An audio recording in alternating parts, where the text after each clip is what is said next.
ഇന്നത്തെ ഉച്ചയൂണ് സ്പെഷ്യൽ എന്ന് പറഞ്ഞാൽ നല്ല നത്തോലി മീൻ വറ്റിച്ചതാണ് കേട്ടോ.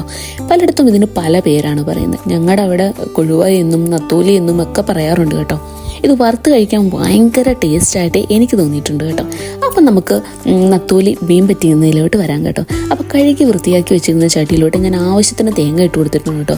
പിന്നെ കുറച്ച് ഇഞ്ചിയും വെളുത്തുള്ളിയും തക്കാളിയും പിന്നെ പച്ചമുളക്, കറിവേപ്പില, പിന്നെ അതുപോലെ തന്നെ കുഞ്ഞുള്ളിയും സവാളയും ഇതെല്ലാം കൂടി ചേർത്തിട്ടുണ്ട് കേട്ടോ. ഇനി നമ്മൾ ഇതിലോട്ട് ആഡ് ചെയ്യാൻ പോകുന്നതെന്ന് പറഞ്ഞു കഴിഞ്ഞാൽ കുറച്ച് മുളക് പൊടിയും പിന്നെ കുറച്ച് മഞ്ഞൾപ്പൊടിയും ആവശ്യത്തിന് ഉപ്പും പിന്നെ കുടംപുളിയും കൂടി നമുക്ക് ഇതിനോട് ചേർത്ത് കൊടുക്കാം കേട്ടോ. വളരെ ടേസ്റ്റി ആയിട്ടും പെട്ടെന്ന് ഉണ്ടാക്കാൻ പറ്റുന്ന ഒരു മീൻ ബീരിയാണ് കേട്ടോ. ഇത് മാത്രം ഉണ്ടെങ്കിൽ തന്നെ നമുക്ക് ഒരുപാട് ചോറ് കഴിക്കാൻ പറ്റും. ഞാൻ ഇത് മാത്രം കൂട്ടിയാട്ടോ ഇന്ന് ചോറ് കഴിക്കാൻ പ്ലാൻ ചെയ്തേക്കുന്നത്. അതുപോലെ തന്നെ ഈ കൊഴുവയൊക്കെ ആണെങ്കിൽ നമ്മൾ വറുക്കുന്നതിനും നല്ല അടിപൊളി ടേസ്റ്റ് തന്നെയാണ് കേട്ടോ.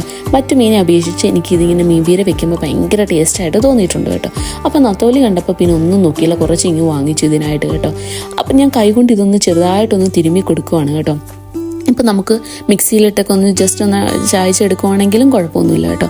അപ്പോൾ അതാണ്ട് ഇനി നമ്മൾ കഴുകി വൃത്തിയാക്കി വെച്ചിരിക്കുന്ന നമ്മുടെ നത്തോലി മീനുണ്ടല്ലോ, ഇത് ഓൾറെഡി ഞാൻ നേരത്തെ വാങ്ങിച്ച് ഇത് വൃത്തിയാക്കി അതുപോലെ തന്നെ തലയൊക്കെ കളഞ്ഞ് ഫ്രിഡ്ജിൽ വെച്ചിരുന്നതാണ് കേട്ടോ. അപ്പോൾ അതുകൂടി നമുക്ക് ഇതിലോട്ട് ഇട്ട് കൊടുക്കാം കേട്ടോ. നല്ല അടിപൊളി സാധനമായിരുന്നു കേട്ടോ, നല്ല അടിപൊളി ടേസ്റ്റും ആയിരുന്നു കറിക്ക് കേട്ടോ, പറയാണ്ടിരിക്കാൻ വയ്യ. ഇനി എന്നിട്ട് നമുക്ക് ഇതൊന്ന് മിക്സ് ചെയ്ത് കൊടുക്കാം കേട്ടോ. പിന്നെ ഞാൻ ഇതിലൊരു ഒരു ഇൻഗ്രീഡിയൻസും കൂടി ചേർക്കുന്നുണ്ട് കേട്ടോ. കുറച്ച് പച്ച വെളിച്ചെണ്ണ കൂടി നമുക്ക് ഇതിലോട്ട് ആഡ് ചെയ്ത് കൊടുക്കാം കേട്ടോ. അപ്പോൾ കറിക്കൊരു പ്രത്യേക ടേസ്റ്റ് തോന്നുമല്ലോ. പിന്നെ കടുകൊക്കെ പൊട്ടിച്ചൊഴിക്കാൻ ആഗ്രഹമുള്ളവരാണെങ്കിൽ അങ്ങനെയും ചെയ്യാം. പക്ഷേ ഞാൻ വേറൊന്നും ചെയ്യുന്നില്ല.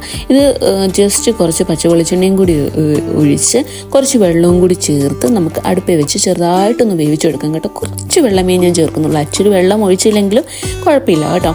പക്ഷേ ഞാനൊരു തുള്ളി വെള്ളം ഒഴിച്ച് കൊടുക്കുന്നുണ്ട്. പിന്നെ ഞാൻ നോക്കിയപ്പോഴാണെങ്കിൽ ഫ്രിഡ്ജിൽ കുറച്ച് മുരിങ്ങയ്ക്ക ഇരിപ്പുണ്ട്.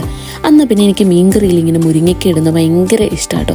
അതും കൂടി ചേർത്ത് നന്നായിട്ട് വറ്റിച്ച് വേവിച്ചെടുക്കാം. അപ്പോൾ കൊഴുവ ബീര വറ്റിച്ചത് റെഡിയായി.